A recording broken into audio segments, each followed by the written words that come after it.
Good to go. Good evening and welcome to the Hamden Town Council meeting of August 17th, 2026. At this time, I would like to call this meeting to order and invite you to stand if you are able and join me for the Pledge of Allegiance. Pledge allegiance to the flag of the United States of America and to the republic for which it stands, one nation, under God, indivisible, with liberty and justice for all.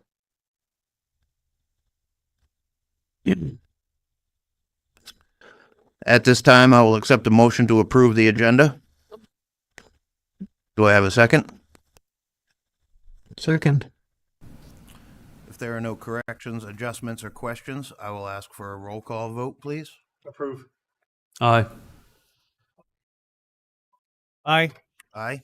Motion passes 7-0. With the approval of the agenda, I will accept a motion to approve the consent agenda. Do I have a second? Second. Is there any counselor who wishes to pull an item from the consent agenda for further discussion? None. If there are no corrections, adjustments, or questions, I will ask for a roll call vote, please. Approve. Aye. Aye. Aye. Motion passes 7-0. Next item on tonight's agenda is public comment. This portion of the meeting is designated for members of the public who wish to address council regarding matters that are not included in tonight's agenda. Is there any?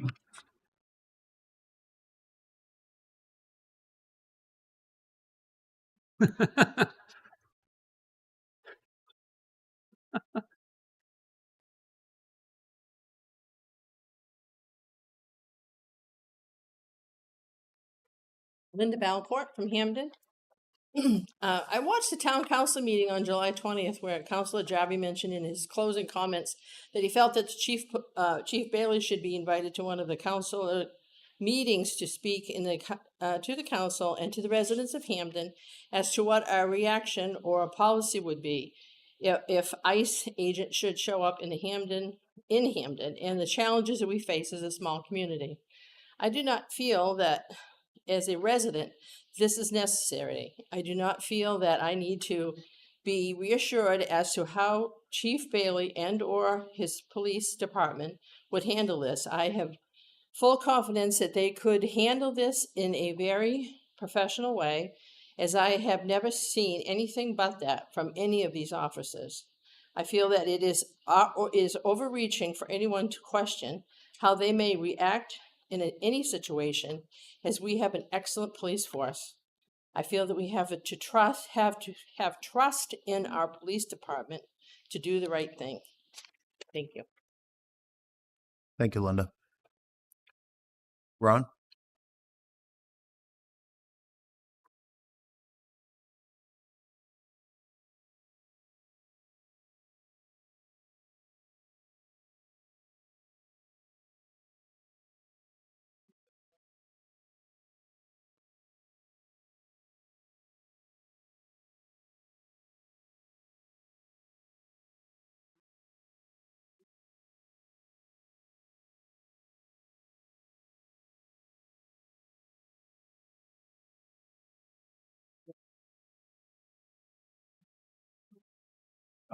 Ron, is the light on that microphone? It's not. I thought. You got it. Yep. It's on now. Yep. Thank you. So was that picked up, or should I? If you feel like Oh, I was going to repeating say. yourself, yep, that'd be great. Thank you. I just wanted to expand on what Linda just said. Is I didn't see the request from Councilor Jarvie as a disparagement of the police department. Only just a request to have a discussion about it, and I would fully support having that discussion. So, yeah. Two things I wanted to mention tonight. I'll try to be brief. It was a red letter day today. I came into the town office, and when I got home, my tax bill was in my mailbox. Of course, I wasn't surprised because I knew exactly what it was going to be because I had talked to Rick a couple days earlier, and we had settled on the 14.8 mill rate and all. So I had already kind of penciled in what it was going to be. And so I've distributed for your perusal a spreadsheet. This is the same sheet I handed out a couple months ago when we started this budget process, fearful of the reval and what that would do. And I want to say it's good news. And I want to express my sincere appreciation to council for the work they've done and Paula for the very deep work she's done in trying to keep this budget this year in the town to a reasonable level, reasonable increase, given what we all know about the economy and price of heating fuel and everything else.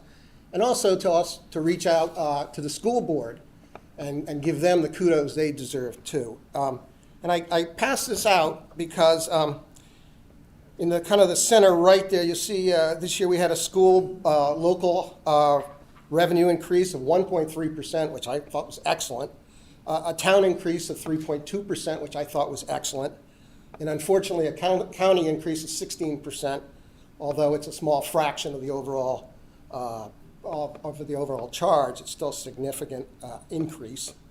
And that ends up being a weighted average of about 3.4%, which I thought was good for the times we're in terms of a percentage increase. I've been told the town-wide valuation went up 26%, average across the board. So 26% on a valuation increase, a 3.4% budget increase. If you were going to stay revenue neutral, that would have yielded a mill rate of about 14.5. And I know there's extenuating circumstances about loss of state revenue for both the school and the town and other balances of payments. And so we landed at 14.8, and I think that's very close to what I would have hoped for. And you know, am I happy about a 31% increase in my personal taxes this year after a 25%? Not particularly, but given the understanding of how these things change, I think it was. I think we got to a point that everybody should be congratulated for the work they put into it. So, a couple of key takeaways from this, though, and this is why I passed this out. Town versus school. In the olden days, it was very easy to dump on the school district and say, well, they're 2/3 of your tax bill, and you know, 6-7 years ago that was true. If you look in that table there, now we're closer to a 50-50 split. So the town budget has come up quite a bit, 154% in 6 years. And I've talked to Paul about this, and I understand the deferred projects and the deferred stuff that had happened in previous years. And so I get that. But make no mistake, at this point, the town and the school budgets are basically the two equal lion's share, and you know, the 9 or 10% for the county. So the town budget does have a significant impact on the mill rate at this point, over and above what the school does. The other thing I would say is that with the increase in valuations, the mill rate becomes critical. You know, we've done very well this year for the school and with the town and keeping budgets relatively flat. In future years, if we have project demands or emergencies or whatever, and the town or the school budget goes up, with that high valuation that we now see on everybody, small changes in the mill rate can have a big dollar impact on people's taxes. So yeah, there's work to be done in future years to sort of keep things in line. The third thing I would say is county assessment. I know, and I've talked with individuals here, I know many of you feel the same way. It's a small fraction of our overall tax bill, but let's look at what we're doing here. As our valuation goes up, we pay a higher and higher percentage share of the county budget, and we provide all our own services. We have a police department, we have a fire department, you know, we have all these people that we employ, which drives our budget. And here we're paying more money to the county. So I don't know what the solution is to that. It's kind of aggravating to see county, and this is true of, I think, every county in Maine at this point, to see like a lot of mismanagement at those levels and big cost increases. And now here we have to pay an ever larger fraction of an ever larger county budget. So while it's a small percentage in my tax bill, it's still kind of annoying to me as a principal. So. And then finally on that, residential development. You know, in this town particularly, we're very hot on development, it seems. And from what I can tell, as your town valuation goes up because you have more houses, I'm not talking about industrial or commercial, but more residential houses, and your valuation goes up, the state sticks it to you, you start losing state funding, your school starts losing state funding. I wonder just at what point residential funding or residential development doesn't pay for it, for the added cost that it brings to all of us. So I'll close out on that with, again, a thank you very much for all the hard work that people have done to really watch every penny. And I've been here through that process this spring and summer, and I appreciate the hard work. So, the second thing I'm going to read, because I want to stay on track. I don't want to ramble, which I'm prone to doing. So I'm going to read just a one-page thing here. It's likely no secret that the neighborhood of which I'm a part, Summer Street, just went through 2 planning board meetings on July 8th and August 12th that I would characterize as unsatisfying, frustrating, and opaque. And as a result, I filed a FOA request of the town to supply some information regarding some timing of information that people had or didn't have and how that played out. We spent, and by we, I mean the neighborhood, myself, even the developer, and town staff, we spent 2 months, and we had 2 hours of public comments from a neighborhood crowd of over 30 people at each of 2 meetings, and 4 letters back and forth between myself, representing our community group, and town staff, discussing a developer's proposal for a major subdivision road, and our numerous concerns about how that road, we felt, did not meet town ordinance requirements, only to be told at the 12th hour at that last meeting that the road didn't even matter and wasn't needed anyway. And then we had a 3-2 planning board vote, since 2 members were not present, to grant full approval to that project rather than table it until such time as the additional new information that was presented that night could be evaluated. And this was a request by 2 of the board members made this request, as well as the audience. 2 of the board members felt that they would like to have time to evaluate the new information that was presented. At the end, we could not even determine what project had been approved, since the major element of the design presented by the developer apparently turned out not to even be necessary for the project, and I guess it could be dropped from the project. Even the developer had been making changes to their application for the 2-month period before that in an effort to try to meet the ordinance requirements that this road was going to require. I will say that I speak for 100% of the 30-plus Summer Street residents in attendance and the many others who could not be there due to prior commitments, such as vacations in July and August, that we felt sandbagged, and we felt that our concerns were disregarded. And I want to be clear, the planning board was very gracious in allowing us to speak. We took over 2 hours in each of the meetings, 2 hours of their time at each of the 2 meetings to present our concerns, technical as well as emotional and quality of life, everything, but a lot of technical concerns. And they granted us the time. But in the end, I feel that our concerns were either passed over, that the process was already in motion, and I think everybody in the room felt the same way. At the conclusion of the meeting, after the public had mostly left the room, the code enforcement officer, Miles Block, said to the board, and this is on the tape, and it's a direct quote, "I have nothing to say other than the preface coming up. Amy and I have spoken, and we are going to have amendments to zoning and subdivision because, as you guys know, our ordinance is a mess and needs a complete rewrite. But we do not have the staff and ability to do that anytime soon. So we keep finding a missed word here and there that changes a lot of things," unquote. And I would say that the needed changes involve more than a missed word, but that's a question of degree.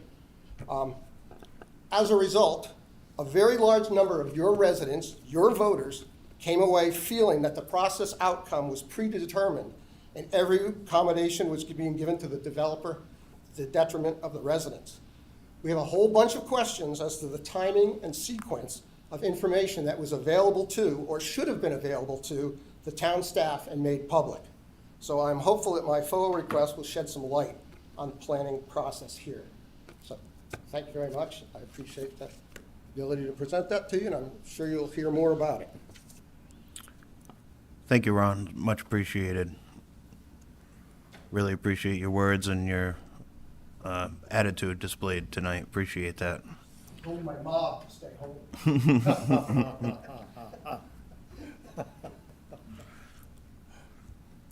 Is there any other public comment tonight? Okay. Seeing none, up next is the policy agenda. With no news, presentations, and awards, and no public hearings listed tonight, under nominations, appointments, and elections, we have a public announcement that nomination papers are now available at the town office for the November 3rd, 2026 municipal election. All 4 of the district seats for town councilor 3-year terms are up this year, as well as 1 seat on the RSU 22 Board of Directors for a 3-year term, and also 2 3-year term seats for trustee of the Hampden Water District. As a reminder, all nomination papers must be returned to the town clerk by the close of business on September 3rd, 2026. We'll now move on to agenda item F, committee reports. Vice Chair Cormier, do you have any workshop reports tonight? I do. I have the last week's agenda, which I'll read from. We had, we're talking about this tonight, council review a recommendation to repeal and replace the town council rules of procedure. Information regarding the verification of legal arguments for sign placement and removal referred to from the July 13th, 2028 council workshop. New business, we had condition of sidewalk, a web drive. We're going to revisit that, I think, soon. Legal opinion regarding councilor attendance and comment at planning board meetings, including the planning board decision process. That was for informational purposes only. Tax mill rate calculation. And changes to veterans exemptions information only.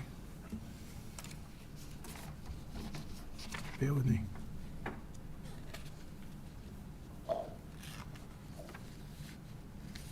One last one.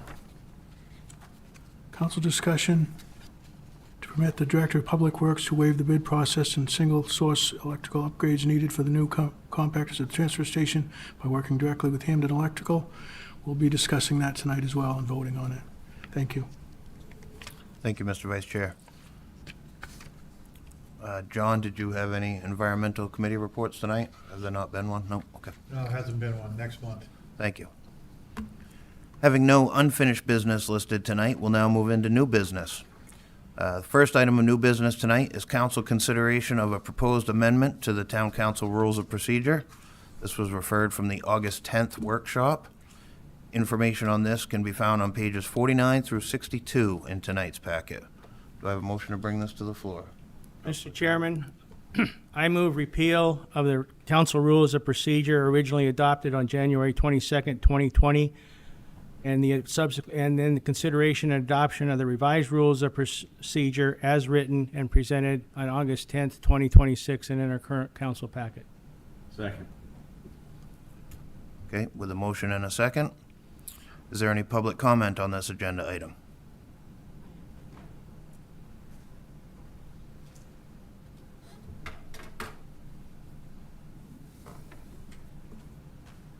Linda Balcourt from Hampton.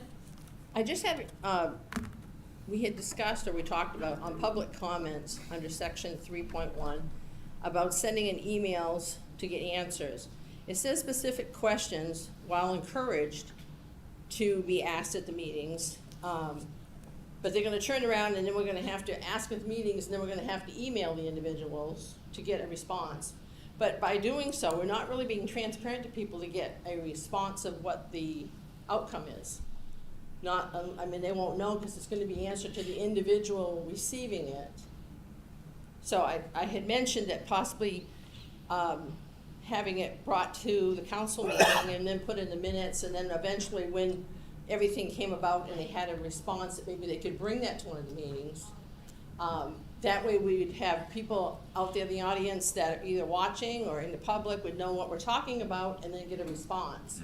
By doing this, it doesn't really encourage people to participate, and it isn't transparent.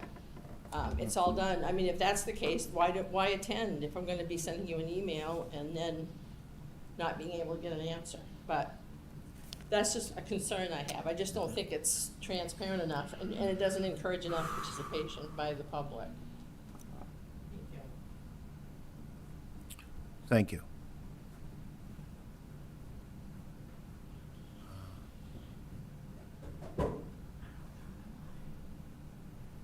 And she was referring to section 3(1)(d)(4). Yes, okay.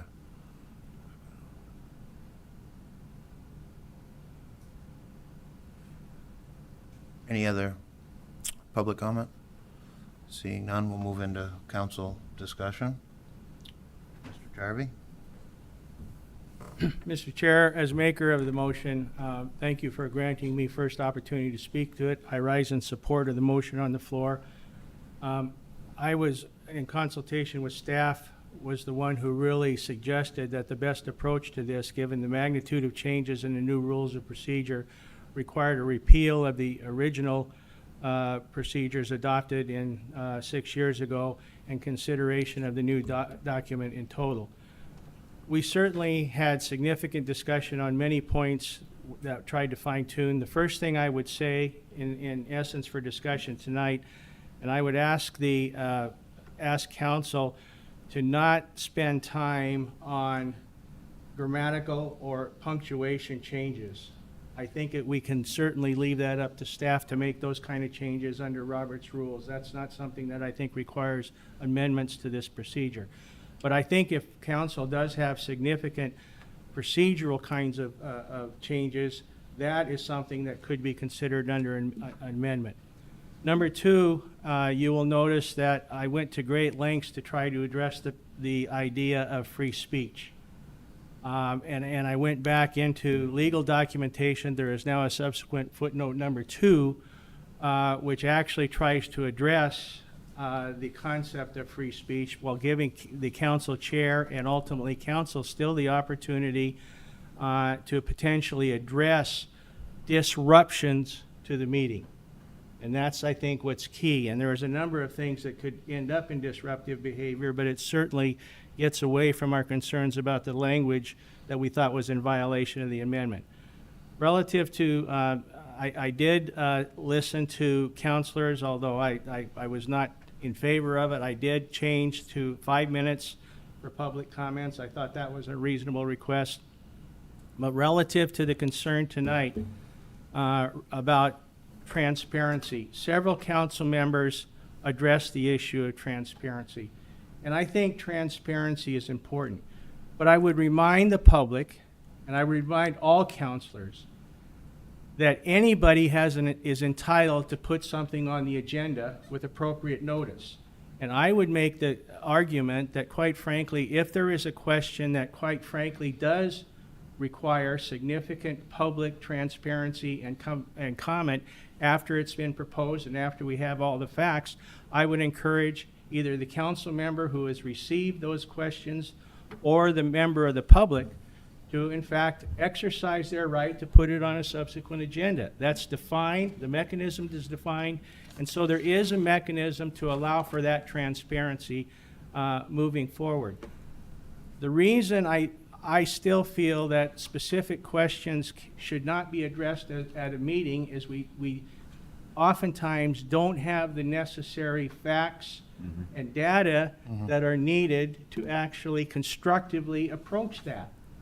And I would remind the public, I know counselors know this, but quite frankly, we receive packets 96 hours before the meeting to allow review of the important data before we deliberate.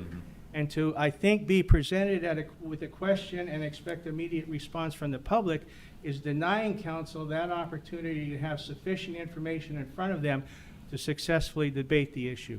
And for those reasons, I would argue that we should support the adoption as written. I made the motion as written to encourage councilors who have substantive changes to propose amendments. Thank you, Mr. Chair. Thank you, Councilor Jarvie.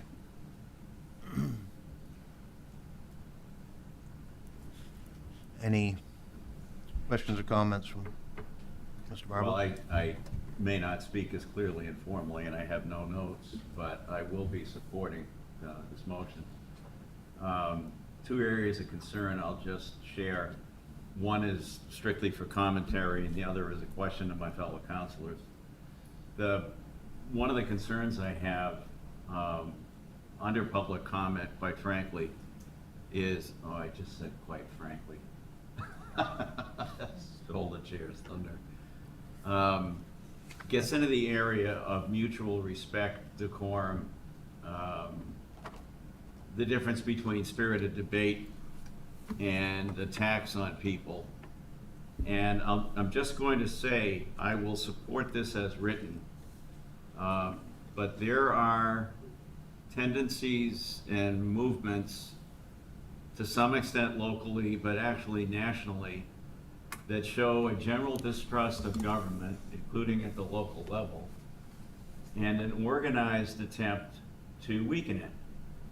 And so I have never shied from an argument or from admitting when I'm wrong or from telling someone else when I think they're wrong. That's how I've lived my life. This is a little different when people, members of the public who have said before, sometimes it's hard to come to that microphone and talk, and I get that. Sometimes it's hard for counselors up here to feel comfortable and normal. And so when the public's gonna comment, if we basically just say 5 minutes and try to be decent about it, I'm okay. But I want to just sort of put on everybody's radar that free speech comes with responsibilities. And we've been very fortunate in the last few months here, and I'm looking at certain people in the audience right now, with the respect and consideration and thoughtfulness the people who have come from this town to speak here have displayed. And I expect more of that will continue. But there are a few who have a different agenda. And I can only hope that they can remember when they're going to speak or when they're thinking about this council, that they're going to speak to the whole community, that we are in fact in this together, no matter what differences we may have. The other one, and this is a little thorny, and I don't have an answer for it, I'm looking to the rest of you, is Councilor Jarvie just explained that anybody can put an item on an agenda, and I believe that's what it says. But if you bear with me just for a minute, hypothetically, if I'm running a meeting and I want that meeting to be productive for the common good, and someone wants to put an item on the agenda, which is either unbelievably frivolous or predictably gonna take 3 hours to solve, or is antagonistic to the point of being clearly derogatory, as someone running a meeting, I feel some responsibility for how that meeting goes. And so I think, and I don't have the words for it, but the chair or vice chair running a council meeting or a workshop has both a responsibility and I think an obligation to filter and construct that agenda in a way that stays appropriate and productive. I don't really think it's our intention, it's not mine until I'm convinced otherwise, to let anybody put anything on any agenda. I don't think that serves public purpose, but I'll just voice that as an opinion for now. Mr. Chair? Thank you. Yes. Yeah.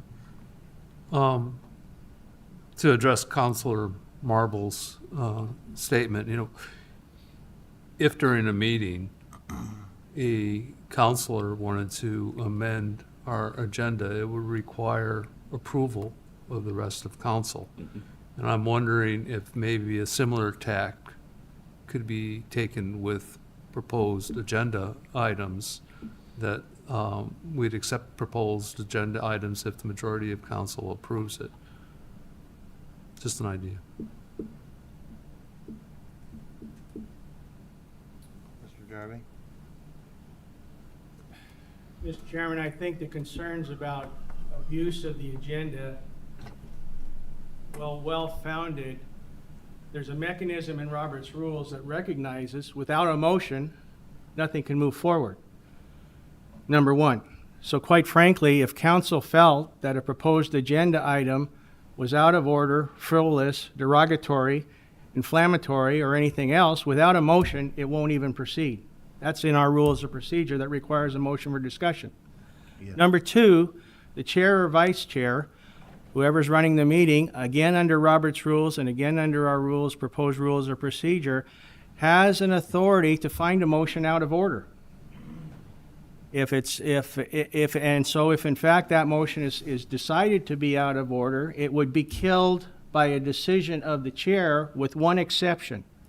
The chair cannot abuse that privilege, and in fact, council can appeal the decision of the chair to in fact prevent the chair from allowing business to be discussed that they don't necessarily agree with. So I would argue, because in fact our rules of procedure do allow for Robert's rules when the procedure is not explicitly grounded in our rules of procedure, to take those actions and in fact govern what is discussed by rules of motion, and in fact then determining whether in fact the motion is ultimately in order. Thank you, Mr. Chair. Thank you, Councilor Jarvie. Councilor Jacobus? Yes, question for Councilor Jarvie. Does a item on an agenda require a motion to be brought forward? Under the proposed rules of procedure, there can be no discussion at a council meeting without a motion on the floor. That doesn't pertain to a workshop, but under the proposed rules of procedure, there has to be a motion on the floor for any discussion to take place. For any agenda item that On, could come up? on Okay. any unfinished or new business item. That doesn't pertain to comments and those kinds of things, yes. Okay. And if I may, just to add a point of clarification, when it comes to creating the agenda, if a resident of the town, John Doe, came in and requested that a discussion over Jane Doe's color of her fence was requested to be put on the agenda, place it on the agenda, whether or not it moved forward to Councilor Jarvie's point, without a motion, it dies there. But it would at least get placed on the agenda for consideration by council. Okay. Thank you.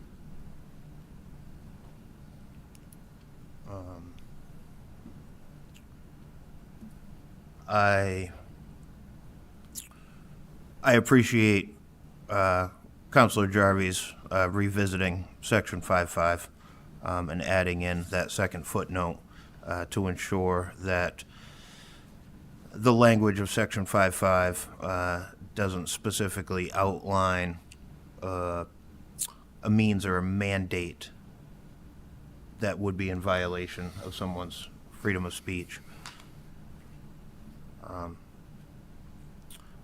I do still have a pause of what defines courtesy and respect. That is the question. As I stated earlier, we witnessed a great example of courtesy and respect by our public speakers tonight. But where is that line? Where is that defined line? I don't know. I just would hate to see the town of Hamden on the losing end of a lawsuit. I'll just express my concerns there. I'll leave it at that. Councilor Marble? Maybe I'm too old. I believe, Counselor, that in general, we all know courtesy and respect when we see it. Yes. And people who are not displaying such know they're not. Yes. This is not a double-blind experiment. And I've been sued multiple times in my life, professionally. And there's always a risk, especially in this day and age. But I want to be very careful that we don't let the idea of fear of a certain threat, be it a lawsuit or something else verbal, be our number one guide. We should be doing what we think we should do as best we can together as one group and let the chips fall after that. So I respect your having the concern. It's not one I share. Thank you. Counselor Jacobus?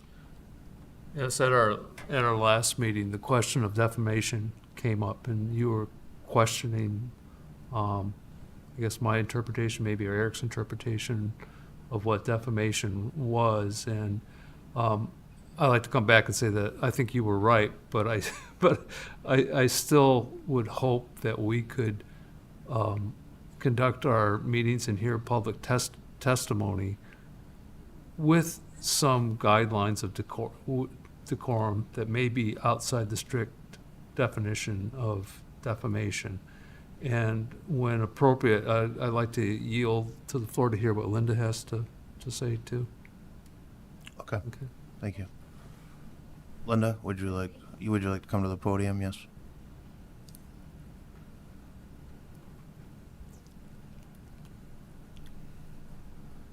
Linda Valcourt.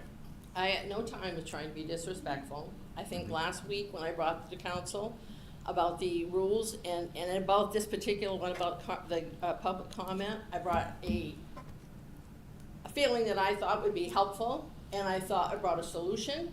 I was trying to put that out to someone, and at no time did I ask for an immediate response last week or tonight. I just said, if it was mentioned in the meeting, it was put in the minutes and brought back when they had ample time to review it and give us a response. There was no time immediate. And as far as attacking anyone, I don't attack people. But I've seen you, all of you, have disagreements on how you feel about things.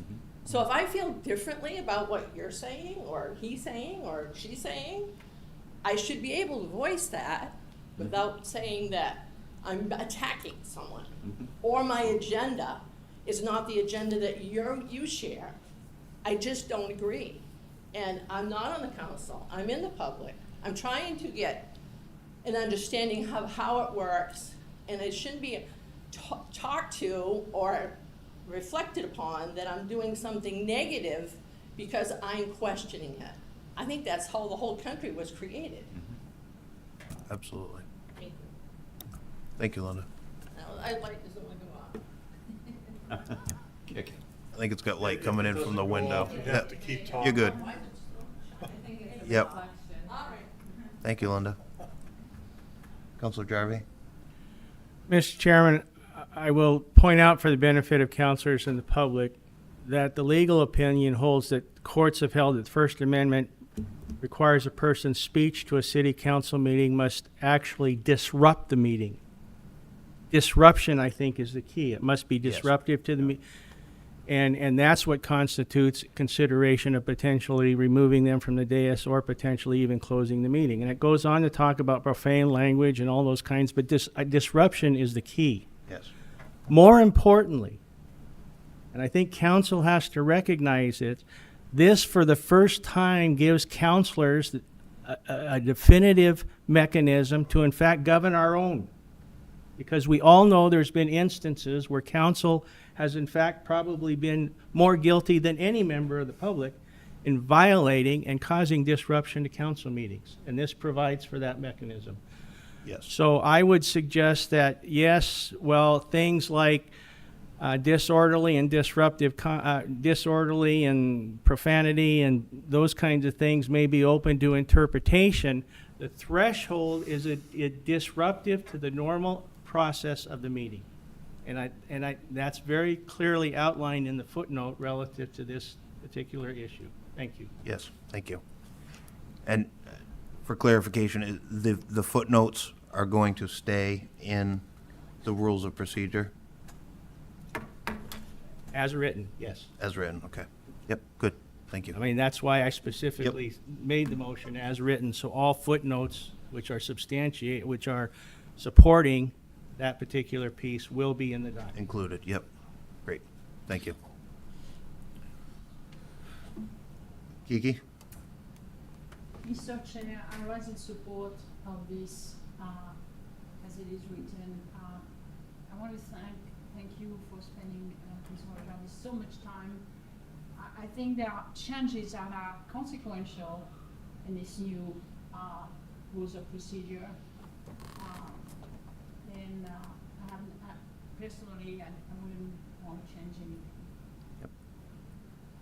Thank you.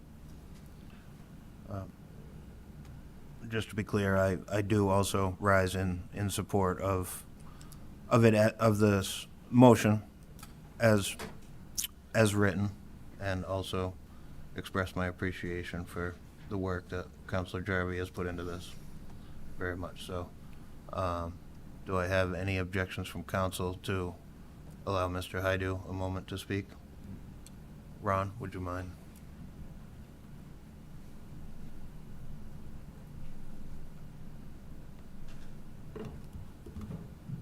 Oh, it didn't take.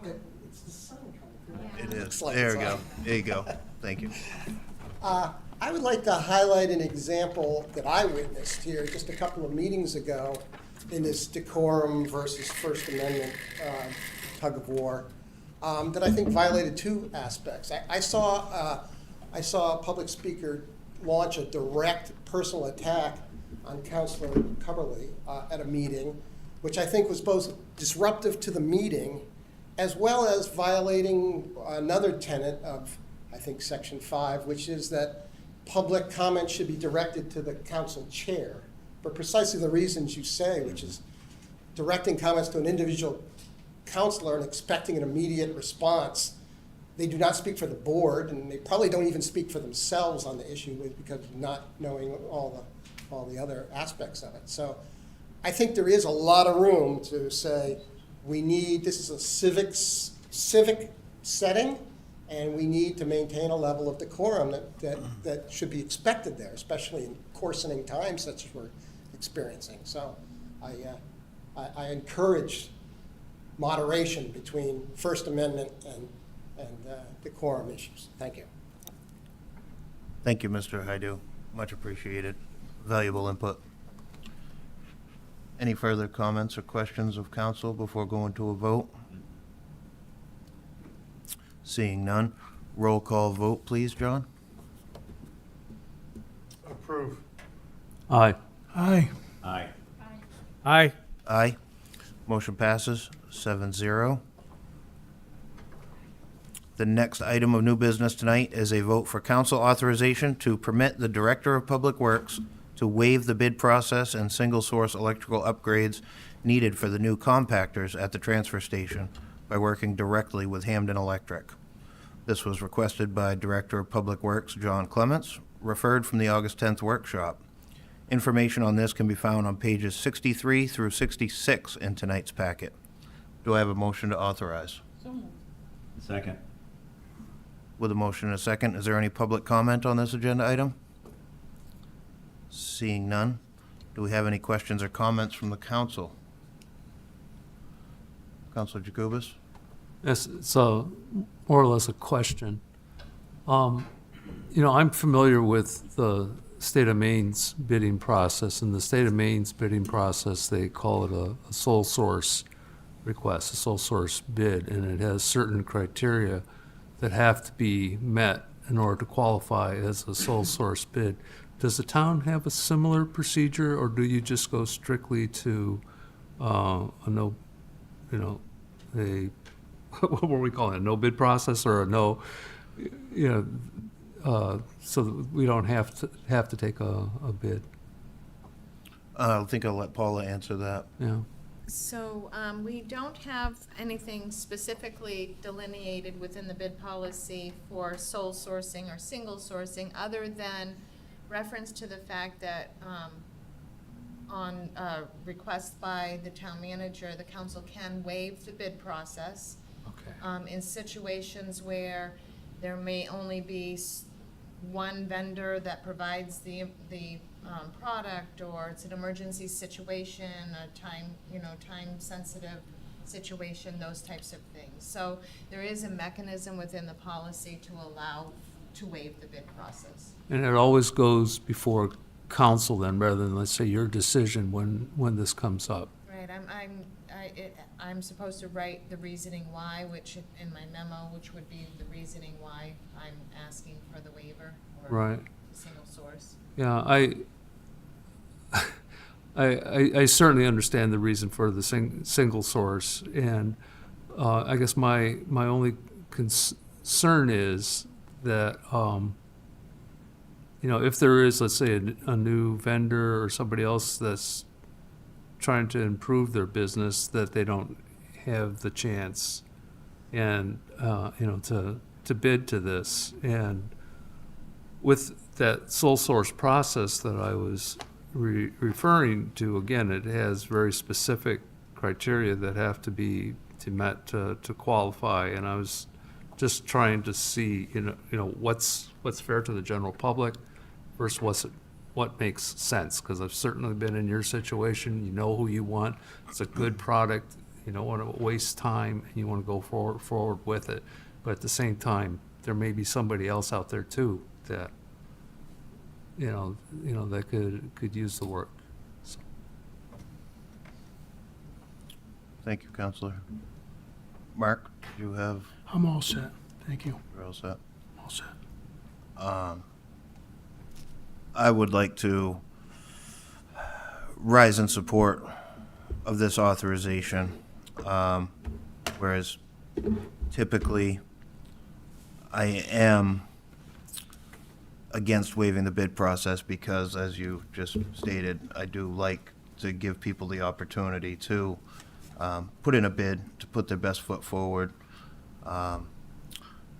As we've seen recently with some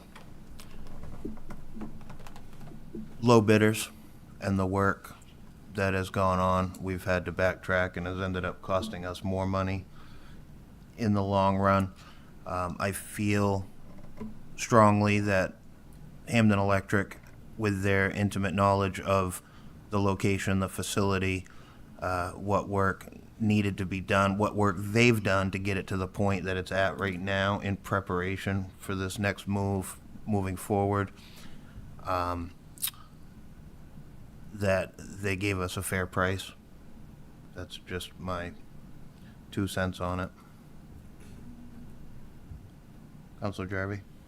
Mr. Chairman, I too rise in support of the motion. I think it's appropriate at this point, but to what the discussion that's been brought up, I would certainly, moving forward, encourage staff to fundamentally change waiving the bid process to creating a sole source, which would then give us the background and essentially have supporting it with the way other things are handled around the state. Because I think, quite frankly, if language that says sole source, I think would correct some of the issues that are apparent in the language to simply waive the bid process. Mm-hmm. So I would encourage that moving forward. Thank you, Mr. Chair. Yes. Thank you, Mr. Jarvie. That's a great point. Mr. Clements? One thing I want to bring up with this too, just as a reminder, this is a very low labor job. This is mostly all material, and we're doing all the labor of the digging and restoration of the trench. So really, they'll be laying the conduit, pulling wires, and terminating the new compactor. So in terms of writing a bid procedure and bidding this, I don't think you would have seen hardly any change in numbers because this isn't a labor-intensive job, it's material. And on top of that, this request actually started, when would that have been? November of last year when we awarded the job. Hamden Electric was awarded the job through our general contractor for the building. And even prior to that, I worked with Chris at Hamden Electric to budget for the 3-phase upgrade. He wrote the budget for this. We carried his number. He helped me with education. He came out there and spent time with me, walked the site, explained to us what we needed to do it the right way, both for the building and for the transformer. And then on top of that, Chris donates his time, both spring and fall, to put up and remove banners. He always gives us fair pricing. He's like Rick Whitmore. So Rick has the feeling that if work's going to be done in this town, he's going to do it because he pays a lot of taxes here, he does a lot of work in this town, and he uses a lot of our roads. So Chris kind of has the same feeling for the municipal side that he's going to price it to get the job. He wants to work for the town. So if it makes you feel any better, we could not award this. I can write a bid package. We can award it in a month. I think we'll find the same results, but we will not have new compactors installed this fall. And that's really what this vote comes down to. So if we do not go with them on this project, we won't do the compactors until the spring. And the reason this schedule has delayed, I think everybody is aware of where we're at with the schedule for the. Right. Counselor Jacobus? Yes, I would agree, or maybe I should say rise in support with what, with Counselor Jarvie and what he said.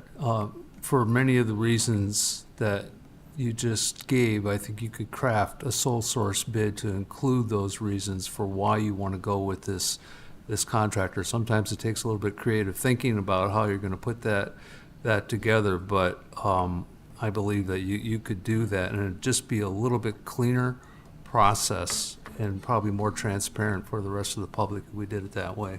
So I guess where I didn't finish my thought with that is I actually don't know if I like the idea of that, because I may follow that process fine and everybody else may not, but you may end up with a department head that might not follow that process correctly, right? And I think we need to be bidding out correctly when we can, and if we sole source, right, then I'll never bid power job again, right? But we need to make sure we're keeping these people honest. So I guess that's just where I would go with that. This looks weird to the public, I guess, because of the way that it's wrote. But if they followed all of the meetings, I think they would understand. Whereas I think if we, which I could be wrong, this is my only opinion, but if we wrote a sole source contract, I think that could probably be scrutinized more. That's just my So- opinion. Can Counselor? in my experience, when I used to write sole source bids, and I've done a lot of them, I'd always have, the state auditors looking at that request. And if they didn't like it, they would reject it. And I would assume that the town manager would take that role. If she looked at all the other department heads and evaluated their sole source bids based on a set of criteria, that should all be fair, so.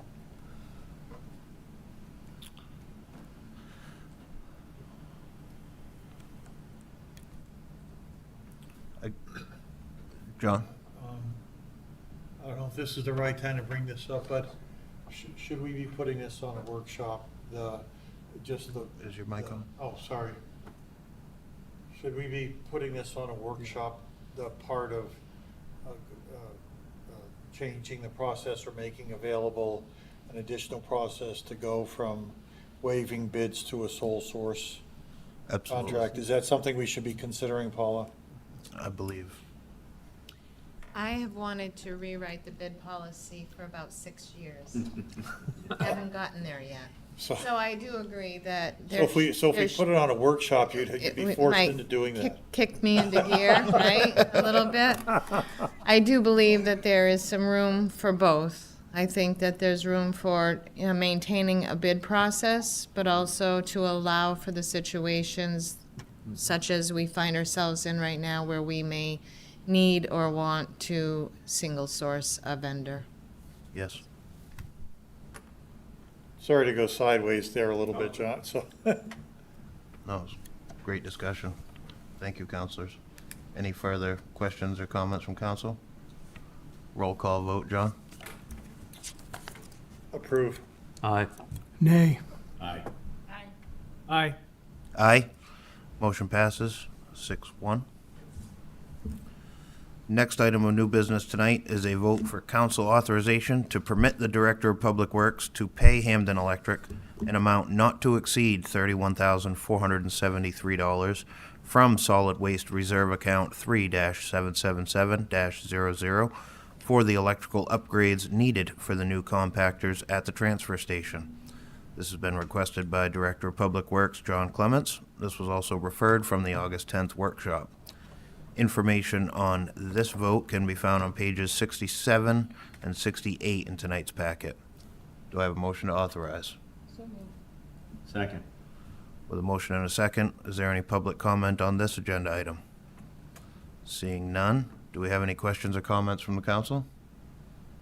Councilor Jarvie? Mr. Chairman, for the benefit of the public, that designated reserve account that's in effect in this motion currently has a balance of $266,975. Thank you. Thank you. Any other comments? Seeing none, roll call vote, please, John? Approve. Aye. Nay. Aye. Aye. Aye. Motion passes 6-1. Next item on tonight's agenda is the manager's report. Paula? I'd first like to report that the tax-acquired property that we discussed at a recent council meeting has been listed with our agent, which contract you just awarded. Excuse me. We hope to see some movement on it soon, and I will keep you apprised of that. I would also like to let you know that the Legislative Policy Committee, to which you just nominated me, held their election. There were 4 interested manager candidates: Andrew Hart of Carmel, Ben Bredmore of Holden, Eric Glidden of Brewer, and myself. Andrew and Ben were the selected candidates. However, Andrew from Carmel has been in touch with both me and MMA requesting that I be his alternate. So I will automatically receive all legislative information and will be attending the first meeting on September 10th, since Andrew cannot make that meeting. I appreciate not just his request, but the collaboration that I think he and I will be able to work together on for this area. To update you on some of the capital projects, bid documents on the Manning Mill Bridge are being finalized, and we hope to put the bid out in October for a spring-summer 2027 construction. We are in the process of correcting the I&I issues at Elm Street West with structure replacement and repair. We also have a bid opening for the Sow-Dabscook Pump Station on Thursday of this week. Design of the structures themselves for the Marina Road crossing are in process, with some preliminary work possibly being done late summer, early fall, with a goal for a spring and summer of 2027 construction. Stony Brook will follow, but there are some changes to be made in the original scope, which would be going from the designed pump station to sewer lines tying into the existing lines. We also have a meeting scheduled for Thursday to discuss re-energizing the pump station at Bouchard Drive and to discuss the SCADA system upgrades. Now that we have the old fire station back under the town's control, which took place on July 1st, to remind everyone that the school's lease ended at the end of June. Now that we have the old fire station back under the town's control, we will likely add a transmitter, or whatever the correct terminology is called, to the communications tower there, rather than following Bangor and updating to a digital SCADA. I would also like to invite council to a ceremony on August 28th between 10 a.m. and 1 p.m., at which time the University of Maine will be at our marina to officially launch a 30-foot vessel that can top 40 knots. This vessel was 3D printed at the Advanced Structures and Composite Center at the University of Maine in Orono. It is the same technology that was used in the Gristmill Bridge. Some of you may be aware of that or may remember that, but it is the same technology. In attendance will be up to 100 guests, including members of Maine's federal delegation, Senators King and Collins, who were instrumental in getting funding for our flagship university for their composite program. So from the town of Hamden, we are certainly looking forward to hosting this event, and I'd like to invite you formally on behalf of the university to attend. I would also like to take this opportunity to thank all the volunteers who worked diligently on the 2026 Children's Day event. Although committee members ended up making the unfortunate decision to cancel the parade, the day was still considered a success. And finally, it is with regret that I am reporting that on August 3rd, I accepted Tammy's official resignation for retirement, effective in February of 2027. The very next day, I accepted Victor's retirement resignation, effective at the end of this month. I expect to begin a search for Tammy's replacement sometime in between October and November of this year, and we'll begin a search for Victor's replacement within the next few weeks. And that's all I have for tonight. Thank you. Thank you, Paula. Wow. That's unfortunate to lose two extremely qualified and professional employees of the town in such a short span of time. Next item on tonight's agenda is councilors' comments. John? Good night, Hamden. Enjoy the rest of summer.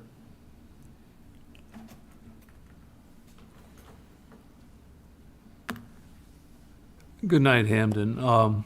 I just wanted to say for the folks on Summer Street that I attended the public meeting and heard their frustration and am trying to think of ways that we can make this process a little bit smoother and maybe more representative. No comment. For everyone listening, and I hope you spread the word, as was mentioned earlier tonight, this is an election year for this town with 4 open seats. And I think it's an opportunity to reinforce what is currently a good representative process, and I mean that both in terms of council and the public. We have a recent history, at least, of frankly not enough people running for office. And I know everyone's busy, and I know they have other obligations, and I know sometimes these meetings feel long, and sometimes the prep work on the weekend feels long. But it's valuable work. And so if there's anyone out there who feels reasonably grounded, cares about representative democracy, and mostly cares about this community, please consider running. Any questions as to the details, I'm sure you can get good answers here at the town office. And I just, hearing the news that our town manager shared, I'm sorry for the extra workload. And if you need to come back to us and say, you know, I didn't get to this item on the workshop because I was busy trying to hire a couple key people, I think we'll all understand that. Good night, Hamden. Good night, Hamden. Mr. Chairman, for the benefit of the public, I think too often, sometimes we overlook some of the things that are in the packet. And I want to tell the public in particular, there are 2 significant communications that might be worth you referring to. Item D, my report of with my meeting with the Maine Board of Pharmacy, and item E, the letter from the Maine delegation. Federal legislation significantly altered public health care's reimbursement to local EMS systems. That impacted 100 communities in Maine alone, and not even talking about the rest of the country. And I have been working with our EMS to try to get answers to their questions about how this change to the Controlled Substance Act is going to impact our local EMS. I can tell you right now there's going to be significant financial consequences under its current writing. I want to thank personally Representative Kim Hagan, who has spearheaded our local legislative efforts to try to address this. And I want to thank the entire Maine congressional delegation for their letter, which is also in your communication, to try to address this. Sadly, there is no immediate solution to this. And I am left with the conclusion that this arriving at a solution is going to be a long, drawn-out process, but I will continue to champion it on not only behalf of Hamden, but the rest of the EMS services around our state. Thank you, Mr. Chairman. Thank you, Councilor Jarvie. Appreciate all your work in that arena. It doesn't go unnoticed. I guess at this time, it's with a heavy heart that I've made the decision to not seek re-election this year. After countless hours of prayer and careful consideration, I'll be taking the next 2 terms to focus on my family and my business while my children finish out their schooling at Hamden Academy. At this point, I maintain the intention of running for a seat on council in the future when it lines up with the lifestyle of my family and my work. As you all know, my love for Hamden is unmatched, and it would be selfish of me to occupy a seat and not have the ability to fulfill the duties of the role without the time and attention that this position requires of an elected representative. I've learned a lot while on council and grown in my knowledge of the workings of council. I respect and appreciate everyone sitting up here, and I'm going to miss serving the people of the community alongside you all. I thank you. And at this time, I'll accept a motion to adjourn this council meeting. Second? Roll call vote. Approve. Aye. Aye. Aye. Aye. Meeting adjourned. Good night, Hamden.